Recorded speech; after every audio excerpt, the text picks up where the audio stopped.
For centuries, this book has baffled cryptographers, linguists, and codebreakers. The mystery of the Voynich Manuscript. Hi, and welcome to the Weirdest World channel. This is the story of the most mysterious book in the world. It was named after Wilfrid Voynich, a Polish-American bookseller, who purchased it in 1912. But it may have been written as early as the 15th century. What we know for sure is that it was created sometime before 1666, because there's a drawing of London that predates the Great Fire of that year. The book is written in an unknown language and contains diagrams of plants, astronomical charts, a calendar system unlike any other known to man, and illustrations of naked women bathing. And just as tantalizing, it appears to be a cipher. But instead of being a simple substitution cipher where each letter stands for another, it seems to employ a method known as a transposition cipher, which involves rearranging the letters of a message to hide its meaning. Even if you knew the language, the text would still be indecipherable. Today, it can be found at the Voynich Rare Book and Manuscript Library at Yale University, locked away in a climate-controlled vault beneath the Yale Center for British Art. We'll take a closer look at the book later. But first, let's do our best to crack the case. If this were an unsolved mystery novel, one might start with the murder weapon. In this case, the question is, how was the book made? Most books are made by applying pressure to papyrus or paper with a wooden block covered in raised characters called type. This is known as relief printing. Relief printing requires considerable skill and knowledge of typography and is labor-intensive. But it pales in comparison to the amount of work required for the next step, which is the creation of a mold. This is basically a metal plate with grooves cut into it that will hold the ink. The plate is then screwed into a frame and secured to a press. Now, for each page of the book that needs to be printed, the printer must carefully roll ink over the grooves in the plate. He then places the paper on the press and pulls on a lever, transferring the ink from the plate to the page. When finished, he removes the sheet and places it on racks to dry. But as we mentioned earlier, the Voynich Manuscript doesn't appear to be a typical book. In 1978, an amateur researcher named Hans Schmidt noticed that some of the diagrams didn't line up between pages, indicating they weren't printed using a mold. Instead, each illustration was hand-drawn onto the page. This means the book was created not by a single printer, but by many different hands. Not only that, but all of the text on every page had been written after the illustrations were completed. Schmidt's discovery led researchers to conclude that the book wasn't printed at all. It was written, folded, and bound by hand. A popular idea among cryptographers is that the manuscript was made by simply shifting the letters one spot down the alphabet. For example, A would become B, B would become C, and so on. If we apply this cipher to the first sentence on the first page of the book, we end up with something that looks like gibberish, which is what most people would expect. But upon closer inspection, it becomes clear that this isn't random. There's a pattern to these seemingly meaningless letters.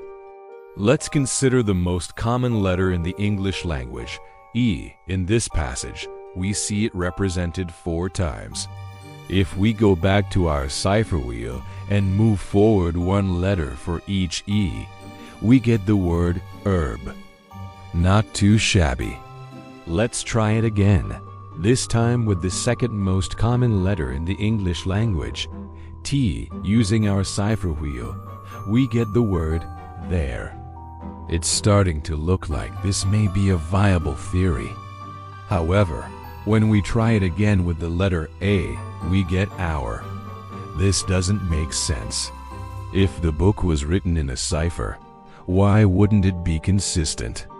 One possible explanation is that the book wasn't written in an English cipher. The author may have used a different language, perhaps Latin, as his cipher. If we use the same method to decode the same passage, this time moving one position down the Latin alphabet, we get herbs. Not quite what we were looking for, but if we move 2 positions down the alphabet, we end up with Rs, which is Latin for secret or art. It looks promising, but ultimately this theory falls apart because it can't explain the illustrations. If the book was meant to convey secret knowledge, why would there be drawings of naked women bathing? What we need is a cipher that takes into account both the illustrations and the text. If we turn to the next page, we see a chart with 15 circles surrounding a central circle. Each circle represents a different hour of the day. The numbers inside the circles indicate how many degrees the sun will be elevated in the sky at that time. This could mean the manuscript was based on astronomical observations, but it's difficult to say without knowing the language. There's no way of knowing what the language is unless we figure out the cipher, but we can at least guess. According to Gilbert Joseph, a professor at Arizona State University, the author likely wrote in Latin because he was educated in a Jesuit school. This makes sense given the highly technical nature of the book, but it also explains the naked ladies. During the Middle Ages, young boys were taught about the human body by dissecting cadavers, which often included female bodies. One illustration in particular shows a woman lying on her side with labels coming out of various orifices. This could represent a diagram of the circulatory system. Other illustrations show men engaged in alchemy, the study of astrology and astronomy, and even herbalism. These subjects were all taught in Jesuit schools during the Middle Ages, but is there a way to decode the text? Perhaps. One way of figuring out the language is by analyzing the frequency of certain characters. If it is Latin, we should see an abundance of E's, T's, and A's. But when we analyze the Voynich Manuscript, we find that this isn't the case. The most commonly used character is this strange loop-like symbol. We know from experience that such a symbol can't possibly represent a word like the or and, because those words always begin with a consonant. This means the symbol probably represents a vowel, perhaps I. If that's true, the author may have used a cipher similar to the Caesar cipher, which shifts the alphabet a certain number of positions. If we shift the alphabet 13 positions and try to translate the first line, we end up with truth is beauty. This is certainly a step in the right direction. And if we try the same cipher on the second line, we end up with beauty is truth. It's starting to look like we're on the right track. But there's a problem. There's no W in the Latin alphabet, so we can't possibly decipher the word with. One possibility is that the author invented his own alphabet, or perhaps he used an alphabet from a forgotten language. Another possibility is that the book was written in Hebrew. Hebrew is one of the oldest languages in the world and uses a unique writing system that includes many vowels. What if the mysterious loop represents the Hebrew letter An, which sounds like ah? If we apply this cipher to the first line of text, we end up with beauty is truth. And if we do the same thing to the second line, we end up with truth is beautiful. We haven't figured out the cipher yet, but we have a rough translation of the first 2 lines. Beauty is truth, truth is beautiful. It's a good start, but it won't get us very far without the rest of the translation. One way to get past the cipher is to look for patterns within the text itself. For example, some words are repeated more than once. By studying these repetitions, we can learn a lot about the structure of the language. The same can be said about the illustrations.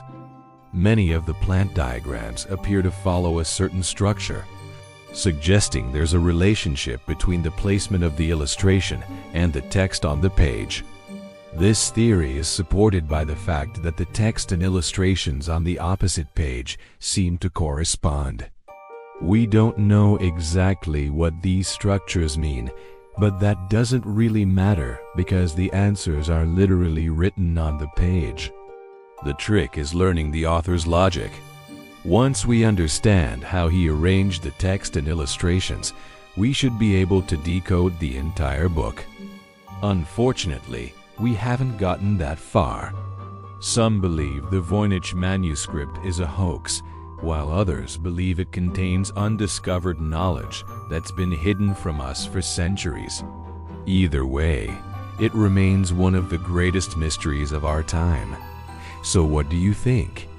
Do you have any ideas about what the Voynich Manuscript actually is? Let me know in the comments below. And be sure to subscribe for more Weirdest World videos. Thanks for watching. See you next time.